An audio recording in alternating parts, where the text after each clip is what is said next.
Hello everyone, मैं doctor Ritu Jain. मैं एक होम्योपैथिक कंसल्टेंट हूँ और मैं आज आपके साथ जिस टॉपिक पे आज बात करना चाहती हूँ वो है एक ऐसा टॉपिक है जो आपको एडिशनल डिजीज बोल सकते हैं उसको, कि जब भी आप किसी एक डिजीज से लड़ रहे होते हैं और उसके साथ में आपको एक और डिजीज मिल जाना, मतलब आपको बैड सोल्स जिसको बोलते हैं। बैड सोल्स मतलब जब आप किसी कंडीशन में हैं, किसी कंडीशन की वजह से आप बेड रेस्ट पे हैं और उस बेड रेस्ट के बाद में आपको बैड सोल्स हो जाना, आपको कंटिन्यूस लेटना है, लेटने की है में है और आपको उसकी वजह से प्रेशर पड़ने की वजह से वहां पर आपकी बॉडी में बैक साइड में बैड सोल्स हो जाना। जनरली इसको अपन प्रेशर अल्सर्स भी बोलते हैं। ये जनरली इसका जो कारण होता है कि आपका एक तो प्रेशर अल्सर्स बोलते हैं तो समझ में आता है कि आपकी जब जिस जगह पे ज्यादा प्रेशर पड़ रहा है, कंटिन्यूस आपका मूवमेंट वहां बिल्कुल भी नहीं है, वहां की ब्लड सप्लाई इफेक्टेड हो गई है, इस्चीमिया हो गया है वहां, मतलब ब्लड सप्लाई का कम हो जाना, वहां पर कंटिन्यूस प्रेशर की वजह से वहां की ब्लड सप्लाई कम होगी तो मसल्स में मूवमेंट्स भी कम हो रहे हैं, कुछ भी नहीं है, तो वहां पर धीरे धीरे बैक्टीरियल इन्फेक्शन होने लग जाना। तो जनरली बैड सोल्स जो होते हैं कारण यही है, एक प्रेशर अल्सर्स, प्रेशर बढ़ने की वजह से और फ्रिक्शन होने की वजह से। फ्रिक्शन मतलब कि आपका उस जगह पे बार बार घिसड़ा हो रहा है, फ्रिक्शन हो रहा है कि आप लेटे हैं, हल्का सा मूवमेंट्स हो रहा है बार बार, तो ये जनरली जो बोनी पार्ट होता है आपका जिसमें बोन्स प्रोमिनेंसी होती है, उस पार्ट पे ये बोन्स के अंदर होने और बाहर से बेड पे फ्रिक्शन की वजह से अल्सर्स बनने लग जाना। जनरली इसको अपन ये नहीं बोल सकते कि कोई हेल्दी पर्सन को ज्यादा होता है, उनमें प्रेशर ज्यादा पड़ता है अगर कंटिन्यूस लेटे हैं तो। ये हेल्दी के अलावा बहुत जो दुबले लोग होते हैं उनमें भी होता है। क्यों? क्योंकि उनकी बोन्स जो होती है प्रोमिनेंट होती हैं, इनके में मसल्स नहीं होती है, डायरेक्ट बोन्स जो होती है स्किन से टकराती हैं और आपके कंटिन्यूस एक ही जगह पे फ्रिक्शन होने की वजह से उन लोगों में भी देखा गया है। देन ये सभी लोगों में, वही जब बताया मैंने कि सभी को हो सकता है, उसके लिए कोई वो नहीं है कि आपको हेल्दी है या कम है, वेट ज्यादा है या वेट बहुत कम है, ये जनरली सभी को होता है। तो इसमें अब अपन आते हैं कॉज के बाद कि इसमें जनरली रिस्क फैक्टर्स क्या होते हैं। इसके रिस्क फैक्टर्स वही कि उन लोगों में ज्यादा पाया जाता है, एक तो ओल्ड एज वाले, इनका ऑलरेडी ब्लड सर्कुलेशन काफी स्लगिश हो चुका होता है। देन इसके अलावा जो होते हैं जिनको किसी वजह से बेड रेस्ट है कोई बीमारी के बाद, जनरली पैरालिसिस है, पैरालिसिस में इंसान एक ही जगह पे एक ही पोजीशन पे लेटा रहता है तो इफेक्टेड हो जाती है वहाँ की ब्लड सप्लाई वगैरह। देन जिन लोगों को बहुत ज्यादा मतलब फ्रैक्चर वगैरह है या कोई पेन है, स्पाइन इंजुरी है, फ्रैक्चर की वजह से बेड रेस्ट है, स्पाइन इंजुरी हो गई है, तो इन लोगों में ज्यादा देखा गया है।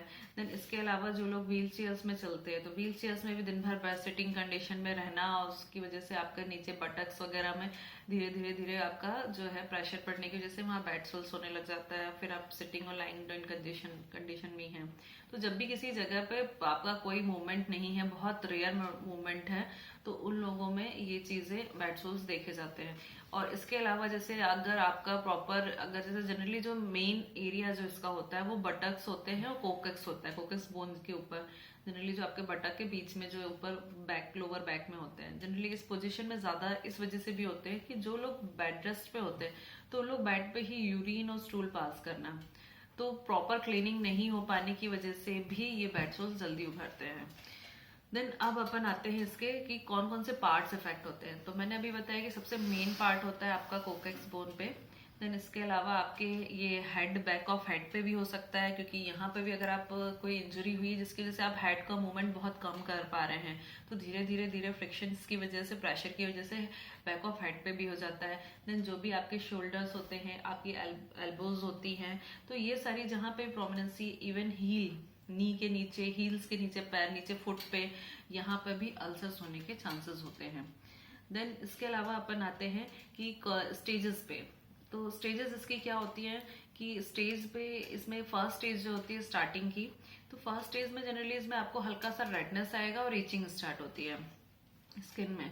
फिर देन ये जब बढ़ते बढ़ते सेकेंड स्टेज में आएगा तो यहाँ पर थोड़ा सा आपका पेन भी स्टार्ट हो जाएगा, टेंडरनेस स्टार्ट हो जाएगी, डिस्कलरेशन हो जाएगा, आपकी स्किन वहाँ की कलर चेंज करने लग जाएगी, ब्राउनिश ब्लैकिश होने लग जाएगी। देन थर्ड स्टेज में जब आते हैं तो थर्ड स्टेज में ये धीरे धीरे अल्सर्स बन जाते हैं, यहाँ की स्किन आपकी अल्सर्स में चेंज हो जाती है, इसमें डिस्चार्जेस आने लग जाते हैं और वो ये ओपन हो जाता है। देन फोर्थ स्टेज में जब आता है तो फोर्थ स्टेज में आके ये जो है पूरा घाव टाइप का बोल सकते हैं उसको, अल्सर जो इसमें बोन्स भी आप तक की आपकी मसल्स टेंडन सब कुछ इन्वॉल्वमेंट हो जाता है इसमें। तो ये काफी डेंजरस और बाका इसकी प्रोग्नोसिस बहुत बैड होती है। मतलब जो आप जिस डिजीज से सफर कर रहे हैं उससे ज्यादा डेंजर ये हो जाता है। तो इस चीज की केयर होना बहुत जरूरी है बैड सोल की।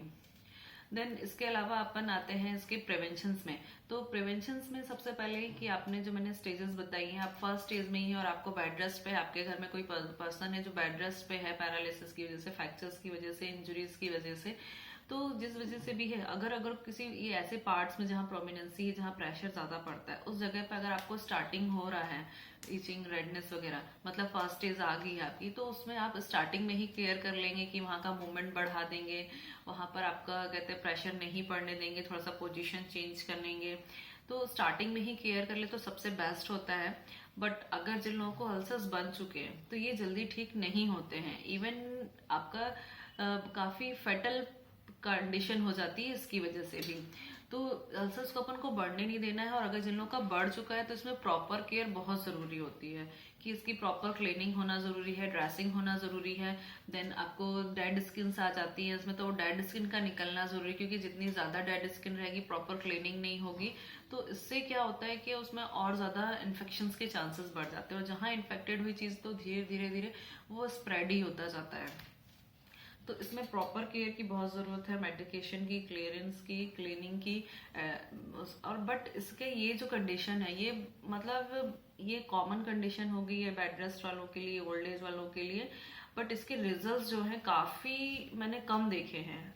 जनरली जिन लोगों को बड़ी बड़ी डिजीज होती है वो एमडी डॉक्टर से बड़े हॉस्पिटल्स में ट्रीटमेंट चल रहा होता है, और कंडीशन क्या होती है, डॉक्टर सिर्फ उनको एक एंटीबायोटिक क्रीम दिया जाता है और एक बेड दिया जाता है, एयर बेड जिसको बोलते हैं, कि वहां के सर्कुलेशन को प्रॉपर रखने के लिए। बट आपने देखा होगा इसके बाद भी लोगों को हो जाता है, क्योंकि वो एक प्रिवेंशन है सिर्फ कि आपको ना हो, बट एक बार हो गया है तो वो एयर बैग्स उसको ठीक नहीं कर सकते हैं। उसको ठीक करने के लिए आपको ट्रीटमेंट ही चाहिए रहता है, और इसके लिए होम्योपैथिक में सबसे बेस्ट ट्रीटमेंट है, क्योंकि ये कंडीशंस मैं देख चुकी हूँ काफी सारे पेशेंट्स में जिनको सिर्फ बेड सोल के लिए कोई भी ट्रीटमेंट नहीं दिया जाता है एयर बैग्स और एंटीबायोटिक ट्यूब्स के अलावा, क्लीनिंग के अलावा, और इसमें लोग थोड़ा सा भी रिस्क ले लेते हैं कि उसके पे ध्यान नहीं देते हैं, और मेन चीज पे अपन फोकस रहता है लोगों का डिजीज पे, तो ये फेटल हो जाती है आगे जाके कंडीशन। तो इसके लिए होम्योपैथिक में ट्रीटमेंट बताती हूँ। तो इसके लिए होम्योपैथिक जो ट्रीटमेंट्स होते हैं, इसके मेडिसिन होती हैं, जैसे आपकी कंडीशन है स्टार्टिंग, अगर अल्सर्स हो चुके हैं, आपको बेडसोल्स हो चुके हैं आपके घर में किसी को, तो उसको आप प्रॉपर क्लीनिंग करें, है ना। तो आपको पहले तो या तो आप जो आप क्लीनिंग के लिए यूज कर रहे हैं वो यूज करें, या होम्योपैथिक प्योर करना चाहते हैं तो होम्योपैथिक में कैलेंडुला, कैंथरिस, ये मदर टिंचर्स जो होते हैं ये क्लीनिंग के लिए होते हैं। क्लीनिंग भी इससे करिए, आप उसके बाद इसको डायरेक्ट अप्लाई भी करने के लिए यूज किया जाता है। इसमें हाइड्रा स्ट्रेसेस फ्री मेडिसिन होती है। देन इसके अलावा खाने के लिए मेडिसिन जो होती है, अल्सर्स के लिए, इचिंग के लिए जो होती है, अगर आपको उसमें पस फॉर्मेशन आ रहा है तो इसमें हिपस सल्फ मेडिसिन वर्क करती है।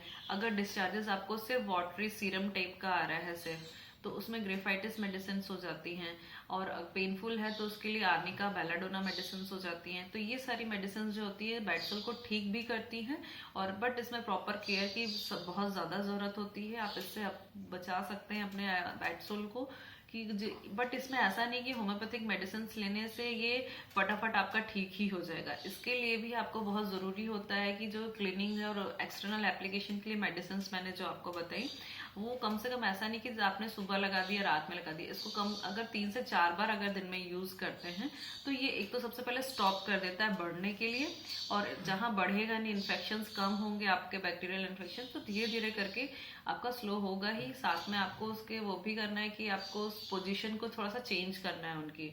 अगर किसी वजह से पोजीशन चेंज नहीं कर पा रहे हैं तो वहां पर नीचे थोड़ा सा ऐसा आप एयर बैग्स लेते हैं या फिर पैड्स हो गए, वो आप यूज करने से उससे भी फर्क पड़ता है। और एक मेन चीज की, ये अल्सर्स जो होते हैं ये ओपन वुंड जनरली हो जाती है, तो ये जो इसमें डिस्चार्जेस होते हैं, तो कभी भी कोई डिस्चार्ज वाली चीज को बहुत ज्यादा पैक करके नहीं रखना होता है कि आप उसमें ड्रेसिंग करके उसको पैक करके रख दे। उसमें थोड़ा सा हवा भी लगना जरूरी होता है मेडिसिन के बाद में, जिससे कि वो थोड़ा ड्राई हो। अगर आप एकदम पैक कर देंगे उसमें एयर नहीं लगेगी तो अंदर से और पस फॉर्मेशन बन जाता है। तो इसको ओपन भी करना ज़रूरी होता है। तो मेन इसकी केयर होती है मेडिसिन के साथ साथ। आप इसको यूज़ करके ज़रूर देखिए। अगर कुछ भी आपको प्रॉब्लम होती है तो आप मुझसे भी कंसल्टिंग ले सकते हैं। इसके लिए मैं आपको कंसल्टिंग दूंगी या मैं जीमेल आईडी पे, स्काइप पे। और आप मेरे चैनल को, अगर आपको पसंद आए ये चीज़, तो सब्सक्राइब करना ना भूलें। लाइक और सब्सक्राइब करें। और कोई भी प्रॉब्लम है उसके लिए कमेंट भी कर सकते हैं।